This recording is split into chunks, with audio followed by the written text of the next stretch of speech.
Hello, St. Paul's. Maybe you're seeing this on Thanksgiving Day, in which case, happy Thanksgiving. At a recent morning prayer Zoom, we somehow got onto the topic of holiday shopping. I think it came from a discussion of what the verse in the first letter of Peter meant. Do not be conformed to the desires you formerly had in ignorance.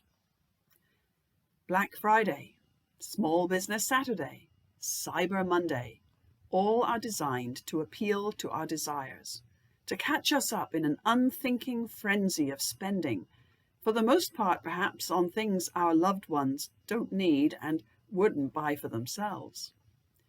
We have been thoroughly conditioned in this culture to believe that spending money is the responsible and even patriotic thing to do.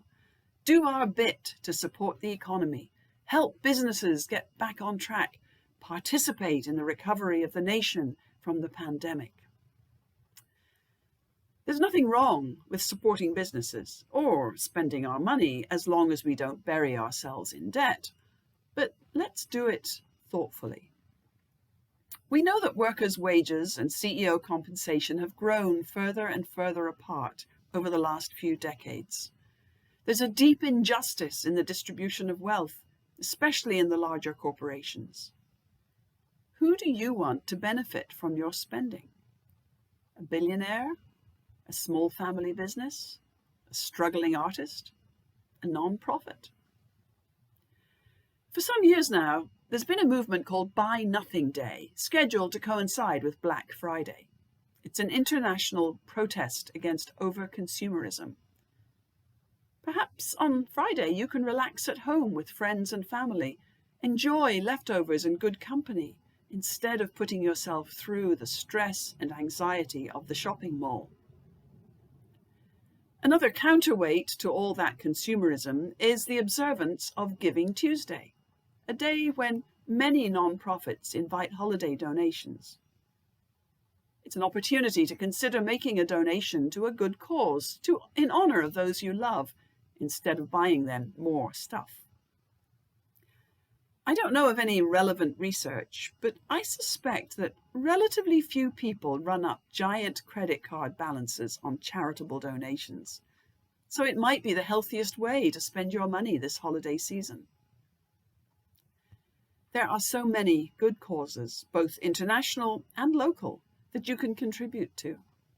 This year, I'm looking at the UNICEF COVID Vaccination Fund, Episcopal Relief and Development, the San Diego Food Bank, the Border Compassion Migrant Shelter in Mexicali, the Border Angels Water Drop Program, Episcopal Community Services, and Vida de Mexico as potential non-profit Christmas gifts for the important people in my life.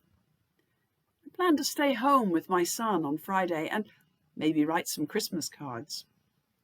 In fact, last Monday's visit to the See's candy store in Fashion Valley was probably my last visit this year to that mall, maybe to any mall. Of course, there is one non-profit that is especially close to my heart, and that is St. Paul's Cathedral. I was deeply touched on Sunday watching so many of you coming to the altar with your pledges and offerings. If you haven't yet made your pledge for 2022, perhaps that's something you can do on Buy Nothing Friday. If you'd like more information about any of the good causes I mentioned, you can see the information at the end of the manuscript version of this letter. Whatever you decide to do this weekend, I hope that you'll be blessed with time to rest, time to reflect on God's goodness, time to give thanks for all the abundance that surrounds us. See you on Sunday.